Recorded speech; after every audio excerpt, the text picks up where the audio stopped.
which is you sit down and you practice. So if I talk about something in the lecture, that night you think, he did that thing. I think I understand it, and you try to work out what I typed in, and you try variants, and you fiddle around with it. If you just keep doing little bits of fiddling like that, and you just think, oh, I wonder what happens if, and oh, I now know how to write if statements, so maybe I'll write a program to calculate how much tax I've got to pay this year, given the interesting Australian tax scales, and my interesting income, I can work out the interesting tax amount. That should have been our first assignment, shouldn't it? So I didn't say it as a first assignment, it would be something really fun you could do at home. What, can anyone else think of something as fun as working out their income tax? What else could you do to practice? Working out your refund. Oh, that's very easy. No, that's very easy. That's very easy. If you get a refund, you're un-Australian. It should be zero. You got a refund? No, man, you're just making me jealous. Let's not talk. It's another really, you just got to think of some interesting problems and do them. Now, some of you might not find tax interesting. That's fine. Then don't do tax as an example. You've got to pick something you're interested in. So find something you think, oh, I now know enough computing to do this one thing I'm slightly interested in. So do that. And a bit of practice every day, I suggest, or at least every second day. Don't go 2 days without practicing. Now, how are you guys going at the back with the cameras and everything? Everything's cool? We're ready to go? Okay.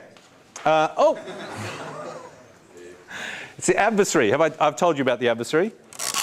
Yeah. When's the best time for the sign to fall down? Before the cameras are going? I mean, what does it say about our uni UNSW that our sign just falls down all the time? Let me draw, it says good things. Let me draw this on the board. How many dots have I drawn? 6 dots. Can everyone see that, by the way? Put up your hand if you can't. Just wave at me a little bit. Maybe I should colour that in a bit. Does it help if I colour it in? Was it around there? Is that cool? Yeah, okay. So 6 dots. In the shape of a, you know, if you stretched your mind, you could sort of imagine that was a triangle. It's a triangle with rounded corners and lots of holes in it. But let's imagine that's roughly the shape of a triangle. And the number 6 is, in fact, a triangular number. And we say any number that can be written as this sort of triangle, a right-angled isosceles triangle, is a triangular number. So let's do another triangular number. Someone tell me, what's another triangle? 10. Yeah, we could just do this. That's a triangular number 2. And notice what we're doing to calculate the triangular numbers, by the way, is adding up all the numbers 1 plus 2 plus 3 plus 4. And there's a famous story, and I'm sure a lot of you know it, that one day when young, I think it was Gauss, was doing it at school, and his teacher was annoyed by him because he was very good. He already knew how to do something, and the teacher wanted to tell the rest of the class how to do it. She gave him some busy work, and she said, just go away and add up all the numbers between 1 and 100. This is primary school Gauss. They've just learned addition. She says, add up all the numbers from 1 to 100 for me, and tell me when you get the answer. And there's like a pause, and Gauss said, 5,050. Now, adding up all the numbers from 1 to 100 is sort of asking what's a 100th triangular number. Does that make sense? We went dot, dot, dot, dot, dot, dot, dot, dot, all the way down to 100 of them. 100 on the bottom row, then 99, 5 plus 4 plus 3 plus 2 plus 1. The sum of all those is, in fact, he was right, 5,050. How did he work it out? What was the trick that he invented then? As far as we know, the first person to invent that trick, yes? 101 times 100 divided by 2 is the answer. Well, how did he work that out? That's absolutely correct. 100 times 101 all over 2 is the answer. How did he work it out? Well, he did something a bit like this, I imagine. He imagined that they weren't dots, that they were logs of wood, and the smallest log had an area of 1, and the next log had an area of 2, and the next log had an area of 3, so I guess they're what, 1 across the bottom and 1 high, 1 across the bottom and another one there which makes 2 high. And the next log had an area of 4, oh I didn't draw that very well, and so on and so on, and up to 100 of them, but let's just work it for a smaller number, maybe let's just work it for 1, 2, 3, 4, 5. Shall we just work it out for 5? And Gauss thought, all right, what's the sum of the numbers 1 to 5? And he just did this little picture in his head. He thought, well, I could just get a chainsaw. He was advanced. He also invented chainsaws. No one ever talks about that. And I could just chainsaw along the middle. Now, there's 5 numbers, so the middle is how far along? 5 on 2. I could just chainsaw up all the way to the top, and then I could put an enormous hasp, a hinge here. He also invented hinges. He was a pretty amazing guy, and he's only in primary school still. And then he said, now I'm going to flip it up. And that gave him a picture that looked like this. Oh, if that makes... And then there's the hinge there. Does that make sense? He flipped it over and he thought, oh, well, look, now I've made a rectangle and I can calculate the area of a rectangle very easily. That's just 5 on 2 times, the first one plus the last one. That's the height. Or the second one plus the second last one, or twice the middle one. So he said, oh, well, OK, that's 5 on 2 times 5, which is the same as times 5 plus 1 is 6. That's 15. And lo and behold, the next number in our sequence here, if we did add it up, if we added all the dots, it would be 15. 1, 2, 3, 4, 5, 6, 7, 8, 9, 10, 11, 12, 13, 14, 15. So just by doing this little saw trick, he realised that in the general case, the area of all the numbers added up, 1 plus 2 plus 3, up to n, the sum of all of those, it's called an AP, I'm sure you've done it 100 times in high school, is simply the first plus the last divided by 2. So in this case, it's n plus 1 divided by 2 times, what have I missed, times n. Is that right? I've drawn it wrongly. Well, how did we do it here? We did it n plus 1 is that side, and n divided by 2 is that side. That's how we drew it before, so let's keep it the same, times n on 2. So for 100, it's simply 101 times 100, 101 times 100 divided by 2, which equals 5,050. Annoying his teacher no end, I imagine, because his teacher didn't want him to work out anything clever or invent hasps or chainsaws. She just wanted him to shut up for a while, and I imagine he got the answer straight away. Now everyone's familiar with that and can do that? If you have to do any maths in computing ever, this is the maths you're going to have to do. Over and over we're going to ask you, in fact I can predict, it's a good guess, that it'll be probably a question in the final exam. What's the sum of all the numbers from 1 to 60? While you're thinking of that, what's the sum of all the numbers from 1 to 20? And while she's thinking of that, what's the sum of all the numbers from 1 to 99?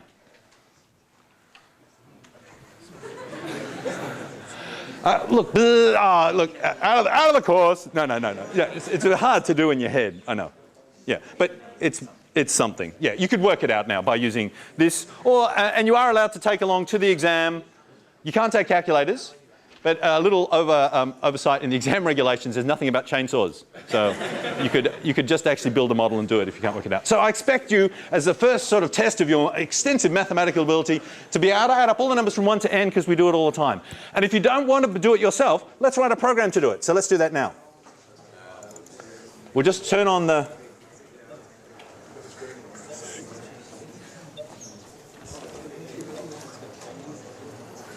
OK.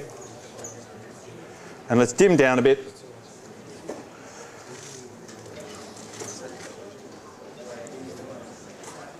And we're in. OK, let's log into the uni. Remember we saved this last week? So we can go load, open, log in as. I can't remember who I've been logging in as. Does anyone remember? Yes. Rupert. Was it CSE guest? I hope I can remember the password to that. It was just 6 stars, thank you very much. Was it really 6? If you tell me it's 6, that'll tell me... It was 6? That's not a very good password. Let's try that. No.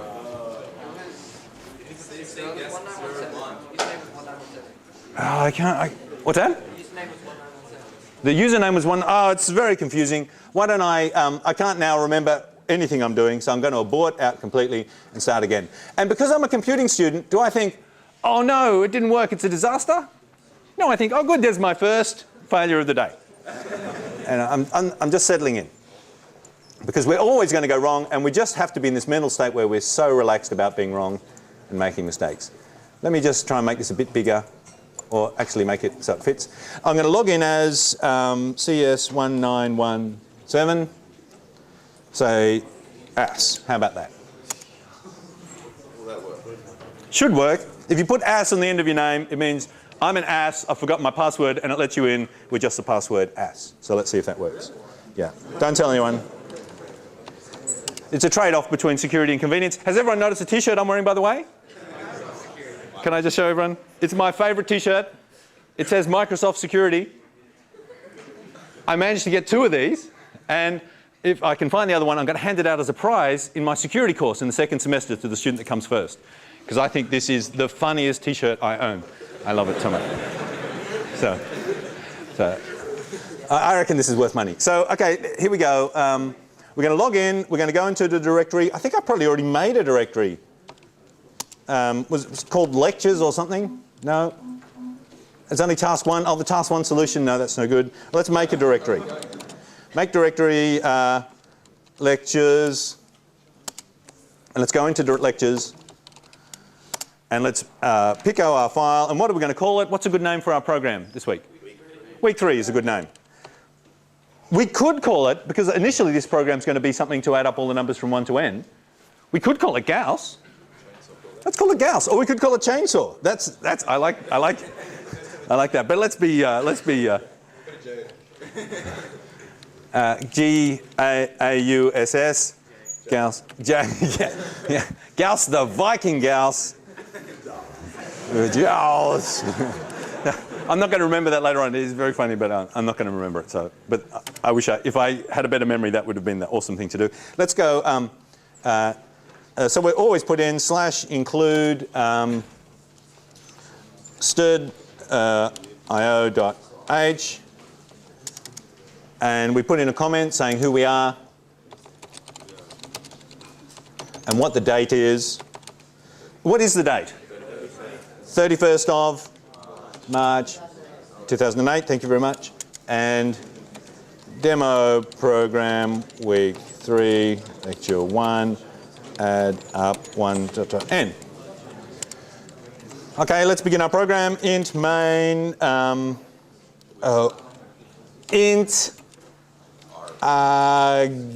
c comma. It sounds like a pirate. Doesn't arg-c. It's definitely the Viking theme.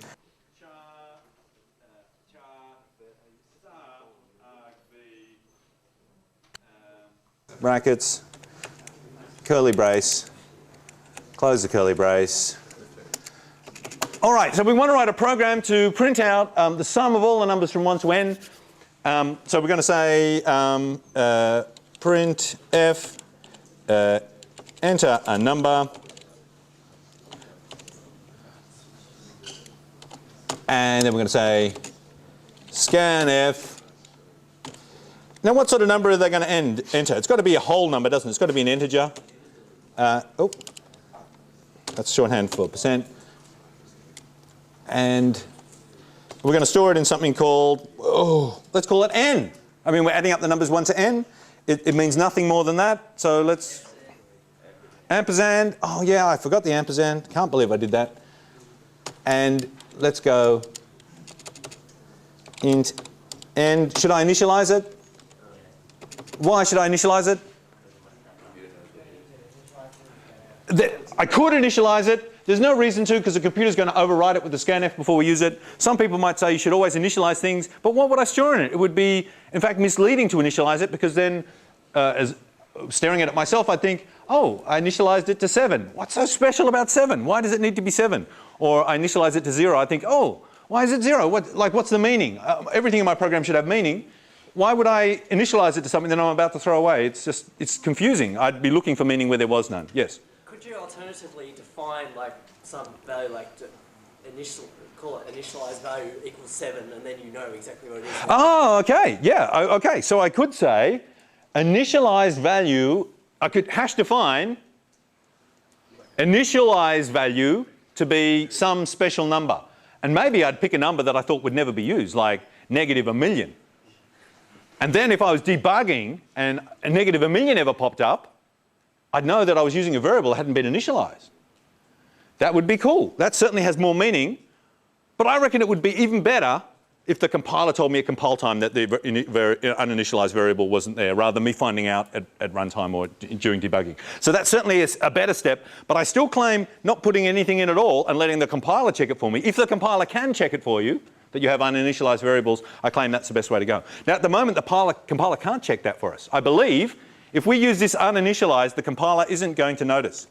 Let's have a look. And then we'll look at how we can make the compiler pay attention to that.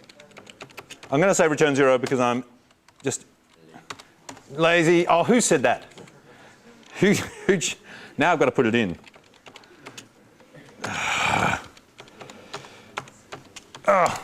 Because although I'm lazy, it's always good to be neat. What is it? Exit success? Okay. Let's compile it.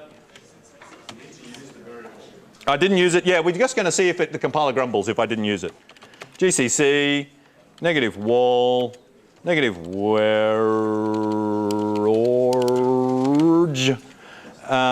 negative out. What are we going to call the file? Gauss, I guess. Yes, I guess.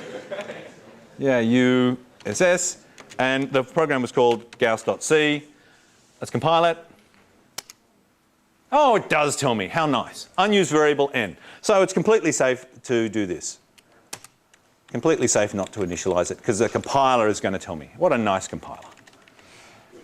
If you took warnings off, it wouldn't tell you. So it's always nice to have warnings on. OK, now we've written our program. We're entering the number. Now we're going to add up the numbers from 1 to n.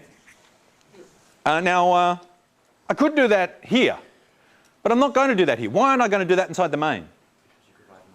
Because I could write a function to do it. It's a discrete job that has a discrete meaning. I'd like to give it a name that reflects, I'd like to have one function doing one job. Main should just be like the main program that links everything together. And adding the numbers 1 to n, a better name for a function would be something like add 1 to n or something like that. So let's run it. Should we collect the answer from it rather than it printing it out? Answer equals sum to n. I should say 1 to n, shouldn't I? But let's just say sum to n. And I'm going to pass in n. And then I'm going to print out the answer. Printf sum 1 to n equals %d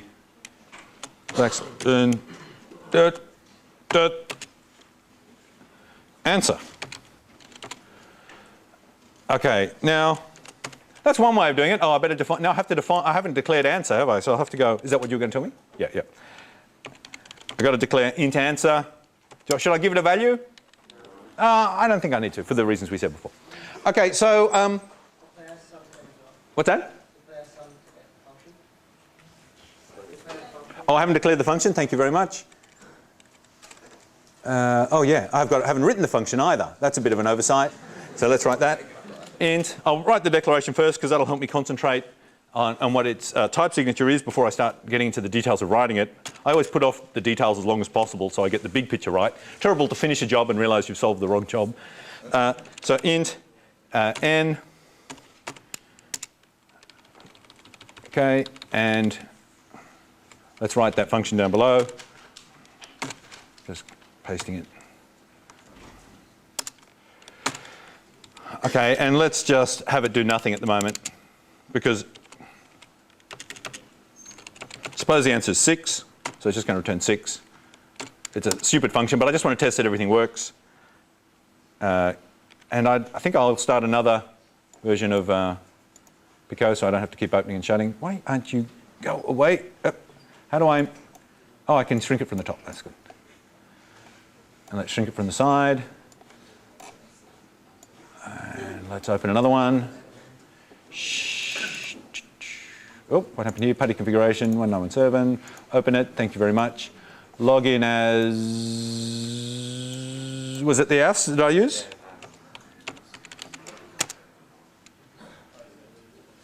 And the password was. And I have typed the password on the screen with hundreds of people looking before. It's terribly embarrassing. I've typed it in the username field. Then I have to make the whole class sit here while I run back to a lab and change it. And say, everyone shut your laptops. Okay, let's go lectures and let's compile it now. GCC negative wall negative where negative O Gauss Gauss.c go. All right, now let's run it. Gauss. Enter a number. 3. What should be the sum of 1 plus 2 plus 3? 6. Okay, so it works. All right, now so that's one way of writing the program. But another way of doing it, which is probably slightly more convenient here, you notice I'm storing the answer in answer. But I only use answer once when I print it out. It's an artificial example. But if I was only using it once, there probably was no reason to store it in answer. I might as well just compute it and print it out straight away. So another way of writing this would have been to do this. Kill answer altogether. Kill this altogether. And just, I need to make this a bit wider. Instead of printing out answer, what am I going to print out? Sum to n of n. Thank you. Does that make sense? Oh, have I got too many spaces there, or it's just this enormous font? Okay, it is. It might look nicer like that. I don't really mind. Okay, so I've instead computed it directly and printed it out directly. Does everyone see that? It's computed as it's calling the printf function. And we're not storing the value anywhere. So it's just disposed, it's thrown away straight away. That maybe doesn't arise too often in practice, because normally when you create something you want to do a few things with it. But if you didn't want to do anything else with it, you have no obligation to save it anyway. All right, so let's check that this one works. Compile, run, enter a number, 4, works. Okay, all right. Now let's write our sum1 to n function. I wanted to calculate if n is this. I could write a function, and tell me if this sounds a bit familiar with your assignment. I could write a function that said, if n is 0, print 0. If n is 1, print 1. If n is 2, print 3. If n is 3, print 6. If n is 4, and I just write like a million ifs. And I can handle all the numbers from 0 to 999,000. Okay? Oh no, I could go up to a million, couldn't I? But that's not the way to go. That's a fine way of handling a small number of cases, but if we want it to be more general, we're going to need it to loop and do the same thing over and over again. So let's just look on the board again and see if we can get a clue. If I was to tell you that the sum of all the numbers from 1 to 100 was, what is it? 5,015. You notice everyone was blah, blah, blah, blah, blah, not able to work it out super quick before, even when I gave them little examples. I'm now going to say, put your hand up if you know what the sum from 1 to 101 is. Now put your hand up. Yes, what is it? 5,151. You're like a human computer. You added that up so quickly. Because I was still up to like adding the 10 on. I was thinking, oh, what was I up to? How did you add it up so quickly? Ah, okay. You built on the work of previously done work. You saw that there's a relationship between any triangular number and the triangular number slightly bigger. And rather than adding them all together, which is hard, let's not do it. Let's not even get our computer to do it. You just thought, oh, hang on. So you said sum to n of 101, that's easy. That's just equal to 101 plus what? Sum to n of 100. In fact, we could say more generally, would everyone agree with this? That sum to n of n equals, this isn't syntax, this is just writing it down. It equals n plus what? Sum to n of n minus 1. Now that's going to go on forever, isn't it? That's just deferring forever, working it out. Where should we stop? Yeah, 0. I was actually going to ask the question before. What's the first triangular number? And I wanted everyone to say it was 1. But what is actually the smallest triangular number? 0. It's 0. Yeah. It's got, see? It's an isosceles right angle triangle. What's the side length? 0. The hypotenuse, it's actually an equilateral. That's very strange. Okay, let's not go there. Thank heavens this isn't a maths lecture, or I'd be in trouble now. There'd be a vortex opening up and I'd be sucked in. But no, it's computing. So yeah, look, we're going to, and that's why I didn't want to call it 1 to n, sum to n. I was just being a bit coy about where we start. We're computing scientists, so let's always start with 0. So what is the 0th triangular number? 0. Okay, so we're going to say sum to n. What we're going to say is first equals, I'm going to insert something in here. If n equals 0, what's the answer? Answer equals 0. Otherwise, it's equal to this. Is everyone happy with that? That seems a reasonable definition of adding the numbers 1 to n. Okay, so let's write our program to do that. We don't say words like otherwise in C, of course. We say, what do we say? Else. Okay, so we're going to say, just get my mouse back. Oh, there's so many keyboards here, it's quite crazy. Sum 1 to n int n, we're going to say if n is equal to 0. What's a classic mistake you could make here, by the way? 1 equals. What would happen if I did that? I do this so often. Here's what the computer would do. It would go, if, oh, n is assigned 0. Okay. And it would write 0 into n. And then it'd think, oh, he wants a value here. I'll just give him the value I just wrote in. It would actually return, it would also return 0. So this would, is 0 ever true? No, 0 means false. So it would fail this test and, always fail this test, and zap the value of n at the same time. And you'd look at the code 100 times and you'd never see this mistake. It's very annoying. In fact, because it's such a deadly mistake, some programmers even go to the extent of doing this. I don't do this, but some people do. Some people I respect do this. If 0 equals n, they write it like that. So if they leave out the equal sign, the computer isn't happy. The other way, the computer was happy and did something wrong. Now the computer's unhappy. It goes, I can't assign n to the number 0. What are you talking about? That doesn't make sense. Equal signs have to have a variable on the left and a value on the right, not a variable on the right. So the computer would chuck a wobbly and spit out an error message. The reason I don't like it, why do you think I don't like writing it that way? Because you're not always a constant might not, like 0 might not be a constant, it might be another variable. Oh yeah, but if it was a constant, if I was comparing something with a constant, these people that do this, if they're comparing something with a constant, they write it this way. Yeah, sure, if they're both variables, then it doesn't work. But why do you think my preference is not to do it that way? And there's no right or wrong here, because I know some really cool programmers that do it. Yeah. Because it doesn't really sound right. It doesn't sound right, yeah. When I read my programs are like a little essay or a poem or a song, and I read them and they're telling me what they're doing, and you go, oh, da-da, oh, you're doing that, oh, da-da-da-da. And it makes sense when the words flow right and everything's cool, and if there's a mistake, then it's like a jarring note in the song, and it goes, oh, there's something funny with that line, and I can see where the mistake is. My whole programming's about trying to find my mistakes before they get hidden too deeply. So I'm normally thinking in my head as I'm writing this, oh, I want to test if n is equal to 0. So I damn well write, is n equal to 0? I don't write, I'm not thinking, oh, I want to test if 0 is equal to n.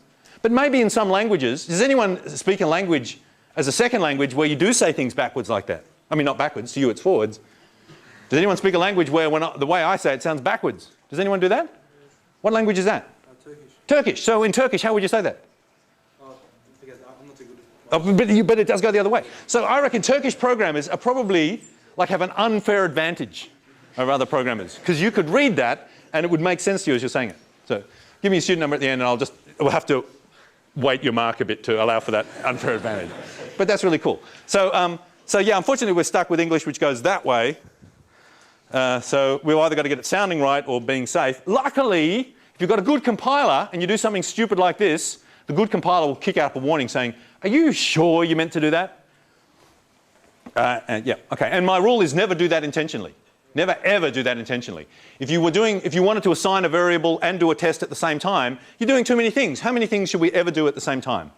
Just one. Yeah, if you try and do two things, it's just a mess. So never do it deliberately, and then always pay attention to that compiler error. So I'm going to say if n is equal to 0, the answer is going to be what are we? Well, let's call the answer the sum. We've got this dilemma now because the answer is sort of the name of the function, but I can't use the name of the function again. So let's just call it sum. What's sum going to be? What's the first zeroth triangular number? The sum from 0 to 0 is 0. And look at the board. What did I have to do next? Else, which is a fancy way of saying otherwise, or a simple way of saying otherwise. Else, what does the sum equal to? Equals to n, isn't it? Or n plus something? Sum to n minus 1. Okay, cool. And now what are we going to return? Return the sum, and we're done. So this technique's called recursion. Recursion's whenever you're solving a big problem by cheating and using the solution to a slightly smaller problem to leverage and get your big problem. Yep, it's called recursion. It's very neat. Okay, so here we go. Let's compile it, check it works. Compile. Add the numbers, enter a number 3. Ah, it works again. Okay, so cool. Is everyone cool? Is that a good test? No, that's a stupid test. What am I thinking? 55. Yeah, well, no, let's go the whole hog. 101, because we know that answer. We know what it should be, don't we? What? Because we've worked it out in advance. So it's a brilliant, it's like you've worked out a test case. Now we've worked out the test case, let's try it against that test case. Ah, well done. She got it. Okay, and those hard ones we were trying to work out before, what were they? Oh, you've worked it out already? Oh, cool, well done. Okay. 1830, is that what you said? That was my favourite year, actually. And you were doing 20, were you? Was it you? Yeah. What did you reckon 20 was? Did you get a chance to do it, or? No. Well, let's find out. No, you don't have to do it. It's 210. And who was doing a really hard one? Yes, what one did you get? 99. Oh, you can probably work 99 out. I didn't. Yeah, just because we knew 100, you could go backwards. Yeah? Because it's so related to that. Gauss, enter a number. Oh, no, it was 99, sorry. 99. Okay, so it was 100 less. I guess that makes sense, because it's missing that bottom row, and that bottom row had 100 dots in it. So, yeah. Okay. What's that? Do you want to look at the program? Yes. We should be able to see them both at the same time. It's not very good to not do that. So let me move it like that. Okay. Now, who's doing the lecture notes for today? Wave your hands if you're doing the lecture notes. Cool. 2 guys. Is that another hand? And another hand up there. Okay, good. So the people doing the lecture notes this week the lecture notes are looking really good. I will talk about them, but not today, just because today's a bit tight. But maybe I'll talk about them tomorrow, just the notes that people have been writing. I've been really pleased to see people adding to the notes, like as well as the people taking the official note, the raw notes for the day. People have just been going to the official page of Nice Notes and just randomly making changes and improving it. And the notes are looking quite good. So whenever you're reading over the notes from the lecture and something isn't right, just fix it. If you disagree with something, fix it. If something's missing and you know it, write the answer in. Everyone just try and contribute to the notes that way. Okay, all right. So now today I wanted to tell you about types and memory. Yes? Before you go, I just want to ask, you know how you've done recursion there? Yes. If you just put the equation inside the actual program, wouldn't have done the same thing? If I put this equation... You see how you know you've got m plus 1 times Yes. m divided by 2 on the board there? The blackboard. Yeah. Oh, on the blackboard? Yeah. No, right there. Oh, this equation? Oh, yeah, I could have worked it out with the equation in one line. Yeah. But that's what Gauss would have done. So, what's your name? David. Okay, all right. So David's like, the teacher was probably trying to show them some elaborate way of adding up numbers, and Gauss just jumped to the end and solved it like you did. Yeah. So we didn't have to write a recursive program. There was a closed form, algebraic expression we could have written which would have computed it straight away. But it is not the case, well, as far as I know, it's not the case that all things that can be solved with recursions also have closed forms arithmetic expressions. So you will need to use recursion sometimes. So it was just to demonstrate that technique. Yeah, you could have typed the formula in. Yes? If you were to use that equation, Yes? would you get an error because then it's an integer, if n was odd, you'd get... Very good point. I hope everyone was worrying about that when I was writing it. If you use the equation and we're doing integer arithmetic and we're doing a divide by 2, are we maybe going to get a rounding error? And the answer is no, if you do it right. And it's worth thinking about how to do it right. If I did this, it would be wrong. If I said answer equals, let's bring our friend answer back.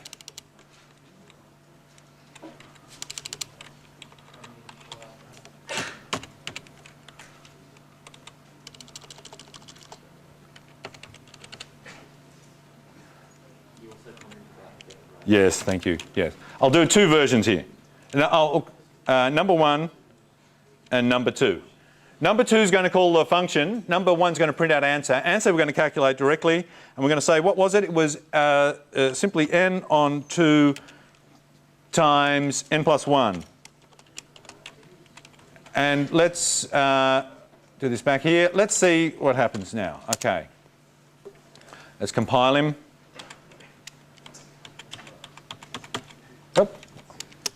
Let's run him. Let's enter a number 6. And what do we expect the answer to be for 6? That's 21, is it? You guys are very fast. Human computers, I'm very impressed. Oh, it was correct. So it looks like it's correct, and I was wrong saying that it would be wrong. So isn't that great? What? Do more testing? Yeah, we should test on an odd number. Certainly for any function dividing by 2, we've got to do at least testing by even and odd. And if your function had a div by 3, I'd expect you to try answers remainder 1, 2, and 0, mod 3. As test cases at least. So we've got to do more testing than that. In fact, at the weekend I was at a party and I was talking to this guy and he was sort of shy about what he did until he found out that I was a computer geek. And he said, oh, I work as a tester. And I said, what's your job? And he said, well, I'm in a team. And some guys get the specs and they talk to the client. I hate doing that. And then some guys sit down and write all the code. That's a little bit fun. And then when it's all working and they think it's correct, they give it to me. And I have the best job. I have to break it. He said, I love it. I love it. And I said, are you always able to break it? And what did he say? Yes! No matter how long they keep it thinking they've got it perfect, they give it to him and he breaks it. So whoever called out 7 then, you're a tester. That's very good. It's good to be a tester. So yeah, what's going to happen if I type in 7?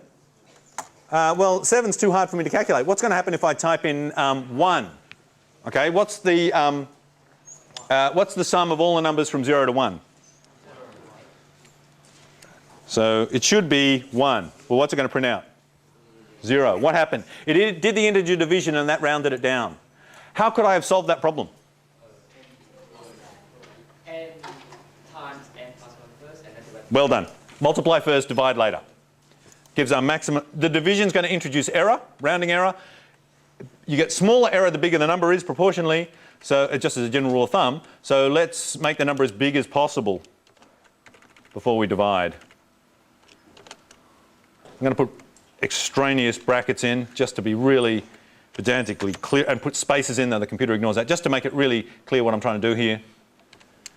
Multiply first, then divide second.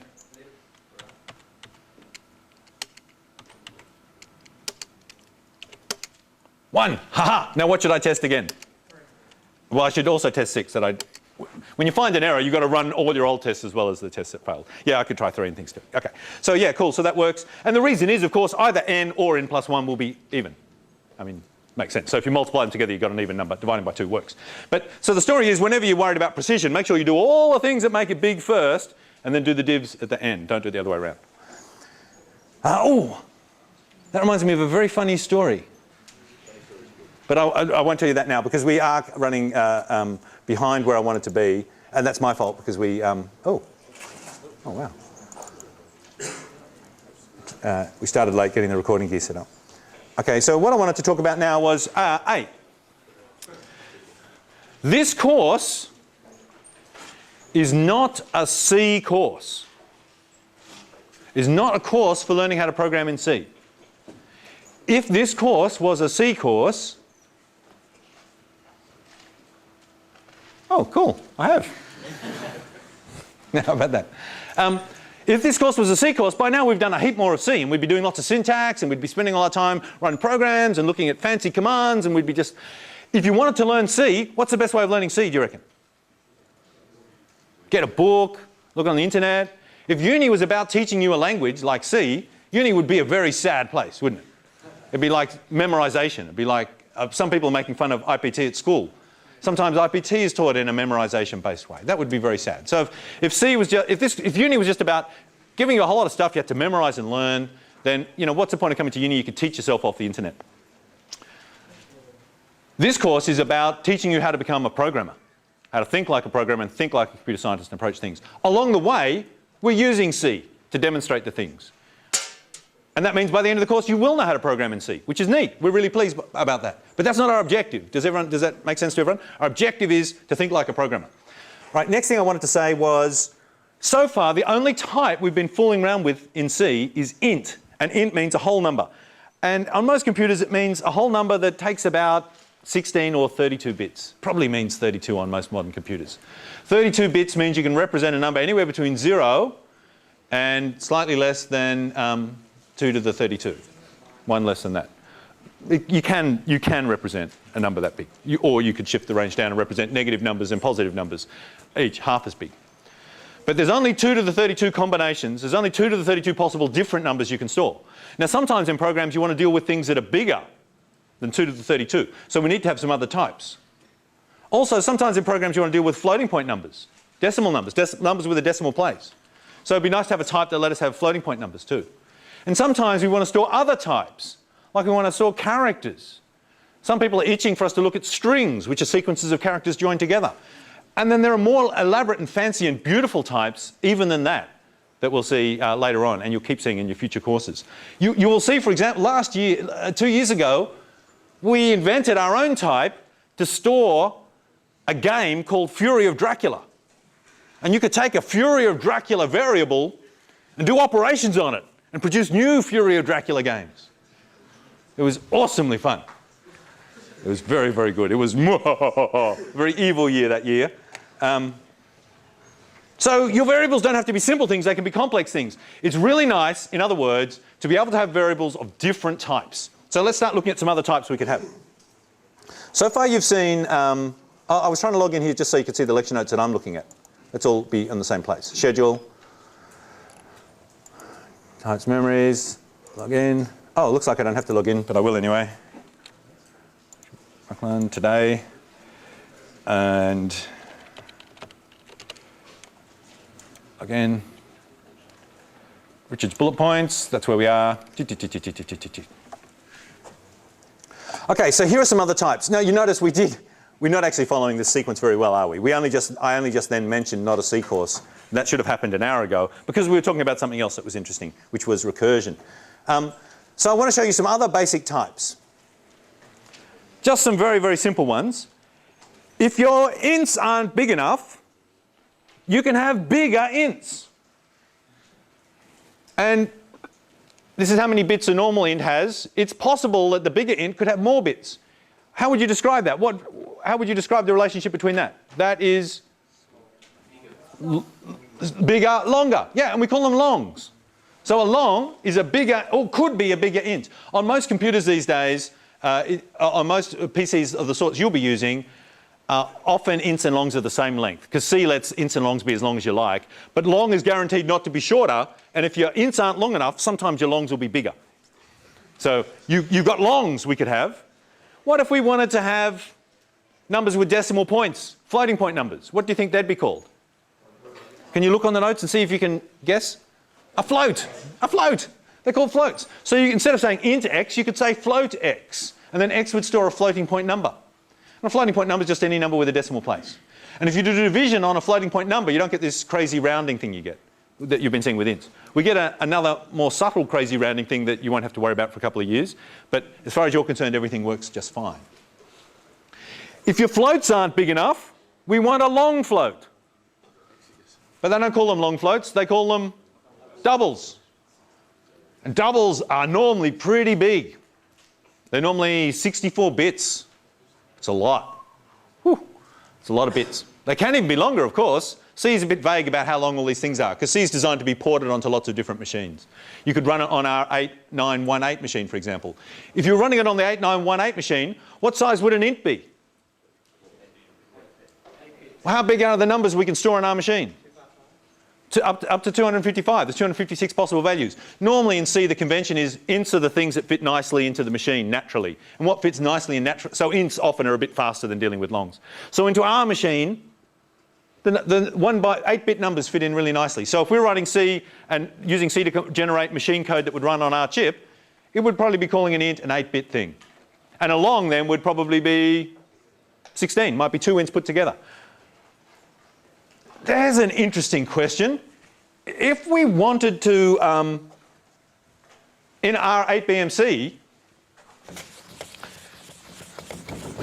I'm calling it 8BMC, that's short for 8-bit machine code, so I shouldn't say that. Our particular 8-bit machine code we're using is 8918.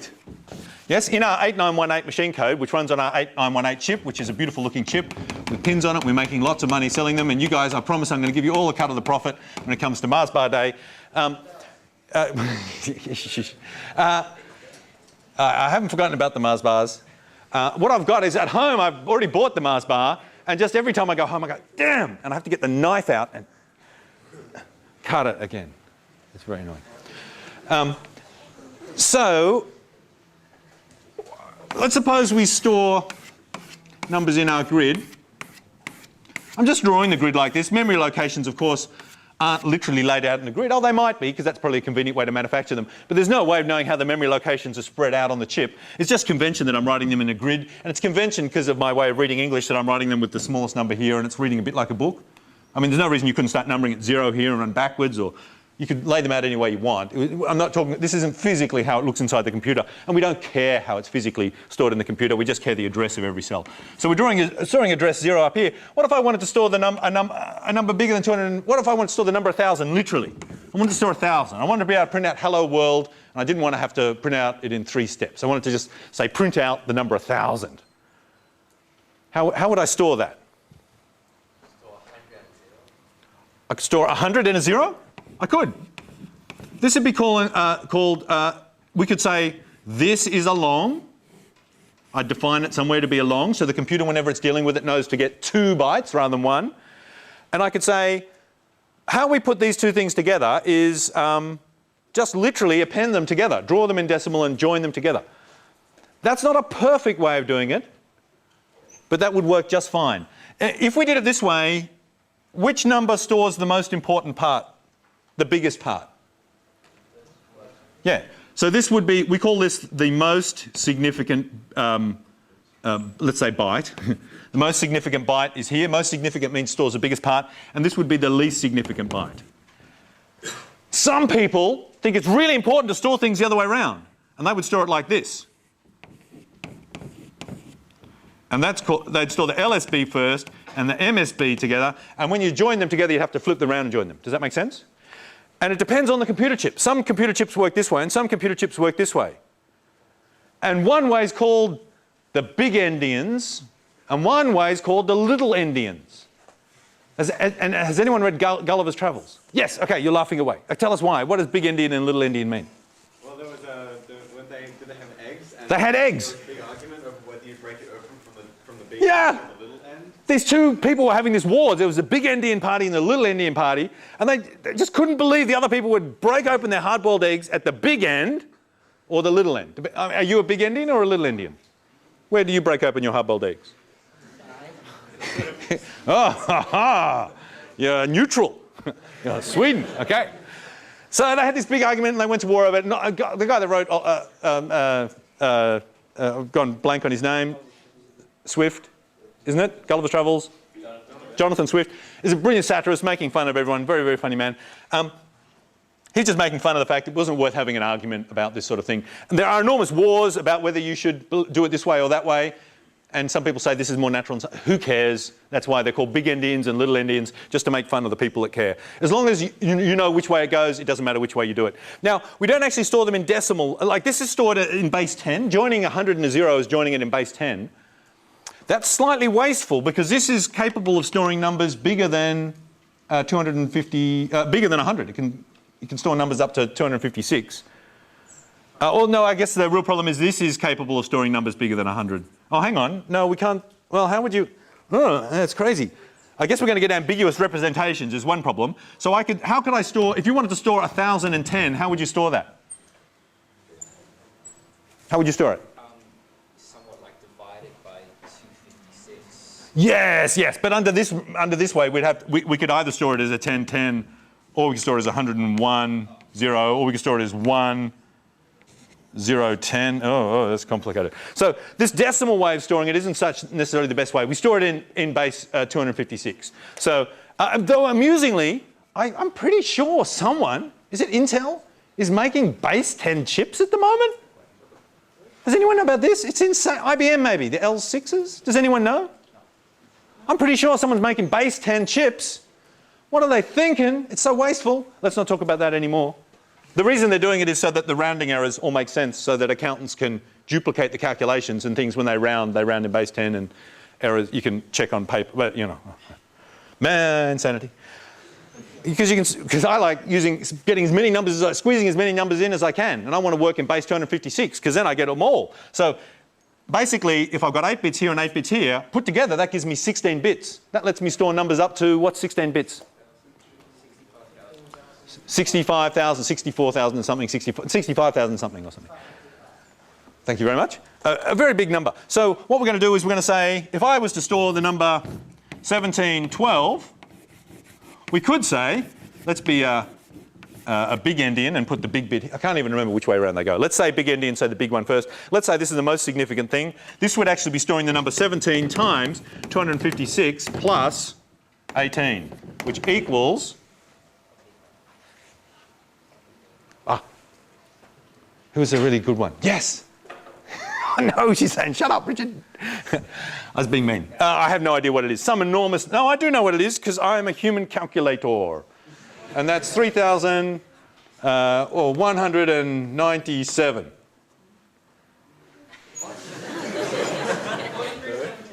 43,000. No, 40, I meant 4370 is what I meant. Yeah, that's right. Well done, thank you. Okay, so you can see we could store in our 8-bit machine code, we could store bigger numbers if we wanted. That's exactly what C does. Uses up adjacent memory locations, combines them in a way that it understands, lets it store bigger numbers. Yes? So where the 18?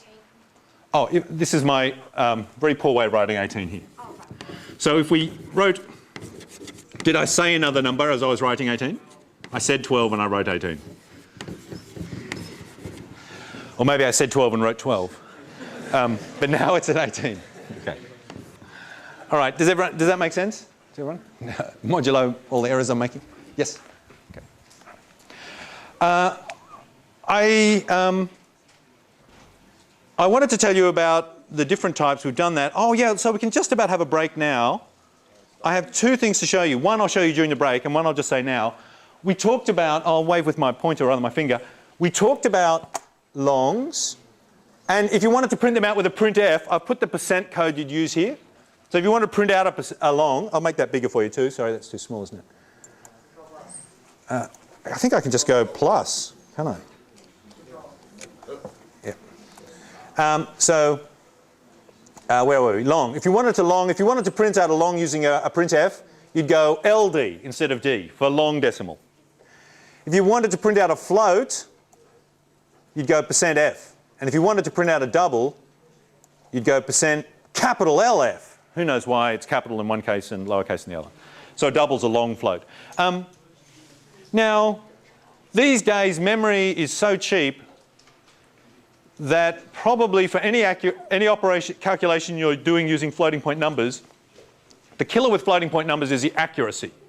It loses accuracy. It can store big numbers, but you lose decimal places off the end as the numbers get bigger. It's only got a certain number of numbers it can store, of course, so it spreads them out over a wide range, but that means they're spread fairly far apart. So you get a lot of rounding error with these floating point numbers. With a double, you're going to get less rounding error.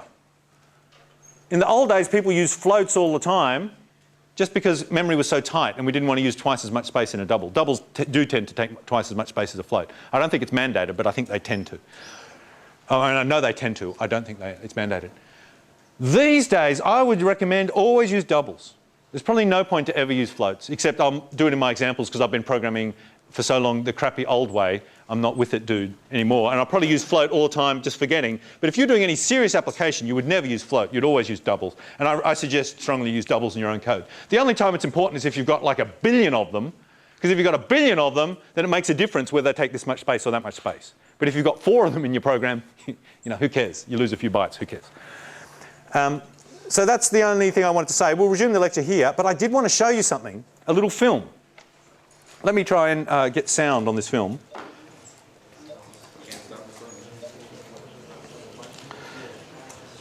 It's a demonstration. Oh, it's getting loud. This is a demonstration of, my whole theory with programming is we have to, it's very boomy all of a sudden. We have to practice a lot, and it's a lot of pain, and you hurt yourself a lot of times, and it's a lot of hard work. But it's worth doing because, why do we go through all this pain? Because it will be pain, especially if you've never programmed before. You have like 4 weeks of pain ahead of you. Well, you're 2 weeks into it already, but you've got more pain ahead of you. Why is this pain? Why do I claim this pain is worth it? Because it's fun at the end. Because at the end, you can do awesome things. I cannot express how joyous it is at the end to be able to do this. You have this neat skill like being able to play the flute or the piano or whatever. So here's a demonstration in another arena of awesome skills. And just imagine how much fun that they are having. Okay, and we'll have a little break while this is playing.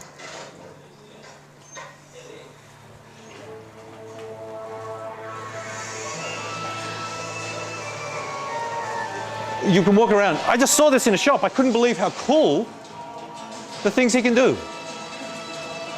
But his first 4 weeks, he was just hurting himself all the time.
Oh, okay. Who knows what comes after that?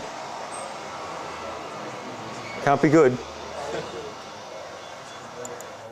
I'll stop it now. Look, I was in a shop. I was just in a shop getting something for my girls, and they were playing this DVD on the screen. And once I started watching it, I was trapped in the shop. I couldn't leave. And eventually I just kept offering them more and more money till they sold me the DVD that they were playing. And I take it home and I show it to the girls, not because any of us are coordinated enough to ever be able to skate or do anything like that without enormous physical pain. But to me, I just think, what must he have gone through to get to this point? Because it is so awesome to be able to do that. Don't you just imagine, it would just be, it's just like he was flying. He could go anywhere. He wouldn't need a car or a bike. He'd just go anywhere and he'd, oh. But to be able to get to that state, he must have practiced over and over again. And he would have got no joy or satisfaction for a really long time. It would have been like surfing or anything else. At the end, when you can do it, it must be very exhilarating, but it takes this really long time. Why did he stick with it? Probably because he did it when he was a teenager and, you know, there's nothing else to do. You know, you guys are still just on the edge of that. You're just sort of leaving that now. In a couple of years' time, it's too late to pick up new skills because not only is your brain atrophied and things, but there's so much crap in life that you just have to do all the crap. But right now, you've got a bit of spare time. You can still learn awesome skills. That is just so cool. And now I'm not suggesting that programming is as cool as skating or that people will ever want to watch a video of you writing a program. You go, oh man, how did he do that? It's not about other people at all. This is showy, so we can show it to you. Yeah. But programming is not a showy thing. What is cool about that is not the showiness, but it is how he must feel in his heart as he's doing these things. When you do any new skill, you feel like that. And computing is absolutely like that. When you've got computing under your belt, you can just, you know, it's heaps of fun. So I guess I'm just showing it to you to reassure you that there is a lot of pain. But of course there's a lot of pain, because what we're getting to at the end is something really worthwhile. Yeah? And nothing easy comes without a lot of pain. But at the end, it's cool. Does anyone know this guy? Does anyone seen this before? Is anyone here able to skate without falling over and hurting themselves? I lost the DVD, I realised this morning, but luckily I found this clip on YouTube from it. It's called Can't Stop, The Firm. The Firm, I guess, are the people that made it. One of the clips on it shows just accidents, things going wrong, the bloopers. And I can't watch that. It's just so painful. It's just people smashing and falling into walls. And really, if I was going to be honest, that's the video I should be showing you now. This is you doing assignment 1. This is you doing assignment 2. But this is you doing the project at the end. Okay, so we'll get there. All right, so take a few more minutes break, because look, we've got this amount of time just spare. Oh, I wonder what he's doing. I don't even want to think about that. Okay, so just take a break, move around, get your blood pumping, because we're about to do something very amazing after the break. And we've only got like a few minutes.